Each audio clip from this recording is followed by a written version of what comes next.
What's up everyone, and welcome back to another video about Horizon Zero Dawn. Recently, Gameinformer sat down with some developers from Guerrilla Games and talked about the origin of the game, the story, crafting, and how the RPG part of the game works. And in this video, I'm going to give you a breakdown of the stuff they talked about. They covered some really interesting topics in this interview, so let's jump into it. When it comes to dealing with enemies of different levels, they want it to start out with you fighting smaller enemies that are challenging, but then as you fight and kill them, you will level up through the ranks, then be able to take on bigger and higher level enemies. You'll still see the smaller enemies running around and they'll be easier to kill, but they want the challenge to remain throughout the game. So no matter how powerful you get, you will still have a challenge.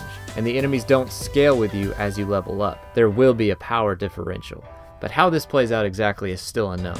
In this interview, they also confirmed that you can visit the different tribes that you see in the gameplay demo trailer. They said that they will differentiate from each other in their appearances and also in the state that they live, as you can see with the different villages that they show in the game. Also, each one of these villages will have a unique story for you to explore as well. Horizon will have an economy based around resources in the world, things you collect from nature and things you collect from the machines. And you can also buy things from the merchants and the different villages. The resources you collect are also used to craft different items in the game, such as weapons and different types of ammo. They want crafting to feel like you're actually making something, as opposed to having the item pop up after you click a button, similar to the way you would craft items in The Last of Us, where you would take your materials out for your bandage or whatever else you wanted to craft, and you would actually see Joel sit there and craft this item. The whole concept of being able to combine spears and bows with this modernized tech of these machines is going to be really cool.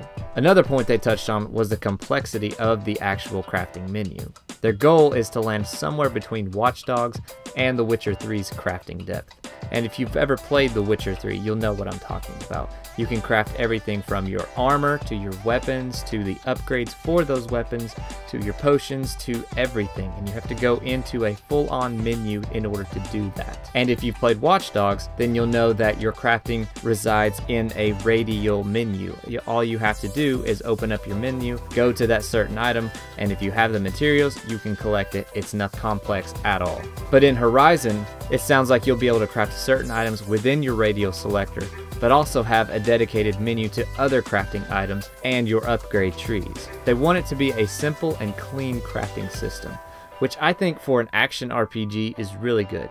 You want to stay focused on what's going on in the game, rather than break the immersion to open a menu and then craft something you need. We haven't seen any footage of this crafting in action, but from what they have explained, it sounds very promising. As per usual for an RPG, Horizon will have customizable skills for your character. You will be able to pick and choose the types of skills you want to use. You will also have the option to play as a more combat-focused character or a more stealthy character. And as you level up, you will use your skill points to spend in your skill tree to choose which playstyle you prefer.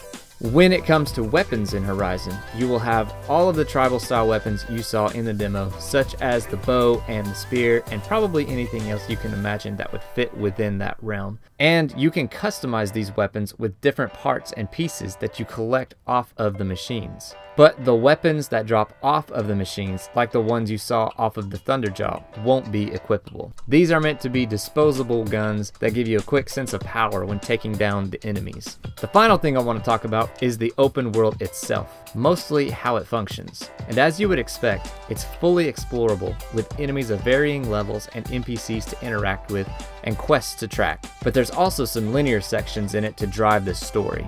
You're going to want to explore the world to find resources for crafting and to find those quests. And that's basically how any RPG world functions. I'm just really interested to see how Guerrilla designs this world. They're really good at building incredible environments, both in scale and appearance. But those have always been for linear story first-person shooters. An open world RPG with a full crafting system and quests designed by them could be amazing. This developer has a really solid track record, and I expect this game to be on par with the quality of previous titles. But for now, we only have tiny bits of info to go off of, and it's probably going to be like that for a while. So to stay up to date on the new info when it does drop, be sure to hit that sub button. And until next time, this has been Boomslangg, and I'm out. And I will be ready.